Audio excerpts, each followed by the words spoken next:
Hello, and welcome to America Votes 2024. Let's meet our candidates. For the Republicans, Mr. Sir's French Fries at the McDonald's, Donald Trump. And for the Democrats, Miss The Kids Are Falling Out of the Coconut Tree, Kamala Harris. Before we go any further, what happened to the sympathetic, well-meaning, elderly man with a poor memory who is the current president, Joe Biden? Everyone was insisting he was staying in the race, including him. I'm staying in the race. Until he suddenly wasn't anymore. To see a fail of a morale boost for Biden, let's go to the G7 summit in Italy, where he appears to be wandering around, and look at how the other incumbents were doing. Giorgia Meloni polling well, Ursula von der Leyen reappointed as commissioner, and everyone else. Kamala Harris has less questions circulating about the possibility of her having dementia, and that's exciting. So let's meet her. My mother she would give us a hard time sometimes, and she would say to us, I don't know what's wrong with you young people. You think you just fell out of a coconut tree? You exist in the context of all in which you live and what came before you. What is happening? Growing up in California and eventually becoming the Attorney General and then Senator, she ran for the 2020 Democratic primary and lost to Joe Biden, who would later select her as his vice presidential running mate. Harris has been vice president for the last 4 years, and based on Google Trends for Kamala Harris, you might not have known that. Universally accepted as Asian American and less universally accepted as African American. She was Indian all the way, and then all of a sudden she made a turn and she became a black person. Just to be clear, Harris's weakest point has been the US-Mexico border crisis, which is one of the most prominent issues this election. Interestingly, before Harris became the Democratic nominee for president, she had around the same approval rating as Biden, if not lower.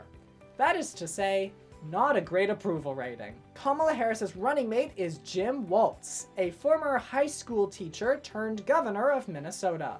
A military veteran originally from Nebraska, he is not the usual pick for Democratic VP, being the first to not have a law degree since the Jimmy Carter era. During his time as governor, he changed Minnesota's flag from the classic state flag of blue background with seal to something that people found boring or looked like Somalia. But the North American Vexillological Association likes it. Other than the flag, his policies include the Universal School Meals Bill, marijuana legalization, and other general democratic policies. Donald Trump is a dancer, so much so that he spent 40 straight minutes dancing during a single campaign rally. The former president of his family's real estate conglomerate, Trump was also president of the United States. It's hard to pick a place to begin with Trump, but for a quick summary of his presidency, he is the first president to be impeached twice, and the first to never reach a 50% approval rating since Gallup began polling in 1938. He built a partial border wall between the US and Mexico, engaged in trade wars with enemies and allies, pulled out of the Paris Climate Accord and the Iran nuclear deal, and appointed 3 justices to the US Supreme Court.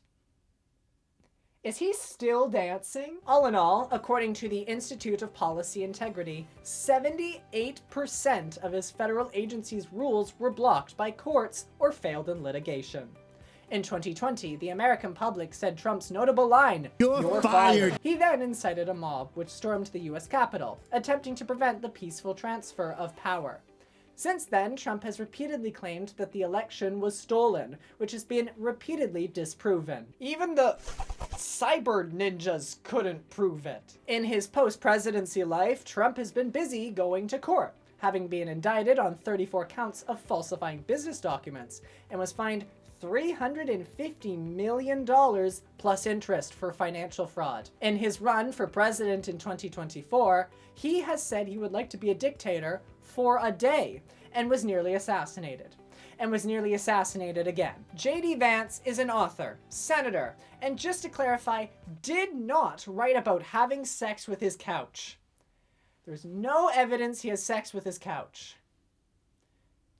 Anyway, Vance's memoir, Hillbilly Elegy, describes his life of growing up in rural America. He is a former Marine and now represents Ohio in the US Senate. He received backlash for calling high-level Democrats childless cat ladies. So those are the candidates. Let's look at how they would address some of America's most pressing issues. Foreign policy. With wars going on in Ukraine and Gaza, and potentially a war in Taiwan, the office of President of the United States remains extremely important. On Israel, the two remain supportive, but Harris has been more encouraging of a ceasefire.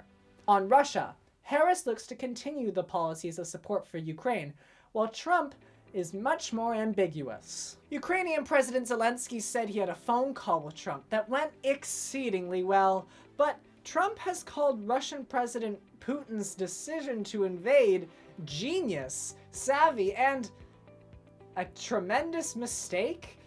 He has said he would encourage Russia to invade any NATO country that isn't paying 2% of GDP towards defense spending.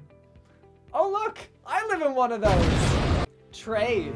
Trump wants a universal tariff system, or as he called it, an eye for an eye, a tariff for a tariff.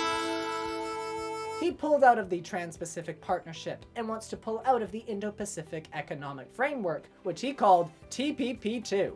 Harris has previously said that she is not a protectionist Democrat, but the current administration has kept many of Trump's previously protectionist policies.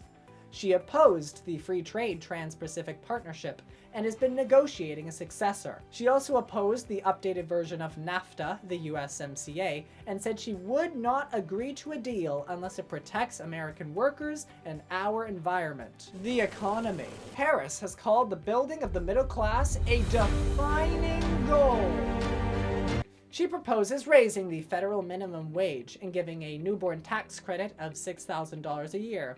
She supports a 25% levy on individuals with $100 million in total assets or more, and looks to raise the minimum corporate tax rate from 21% to 25%. Trump, along with Harris, wants to end taxes on tips. He also wants to cut the corporate tax rate to 15%, and has said he would not bail out failing banks. He also still wants to repeal the Affordable Care Act, or Obamacare, but when pushed for more detail on a replacement plan, said he only had a concept of a plan. Both routes look likely to increase debt. Analysis by the nonpartisan Committee for a Responsible Federal Budget's high projections over 10 years put Harris's plans at $3.5 trillion and Trump's at $15.2 trillion. To put those numbers into perspective, let's see how many zeros are behind that, and add them to the current debt. The border. Kamala Harris was charged with the federal effort to address the main causes of immigration from El Salvador, Guatemala, and Honduras.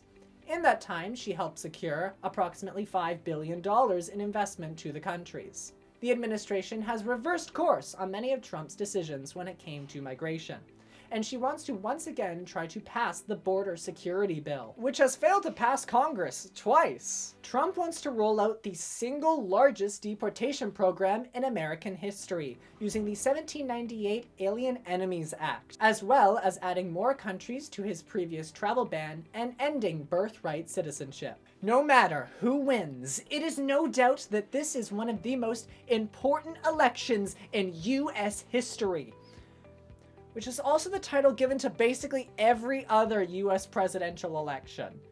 Nonetheless, polling shows that 3 in 4 Americans think that democracy is at stake. Let's all just hope that January 6th, 2025 is less eventful than January 6th, 2020.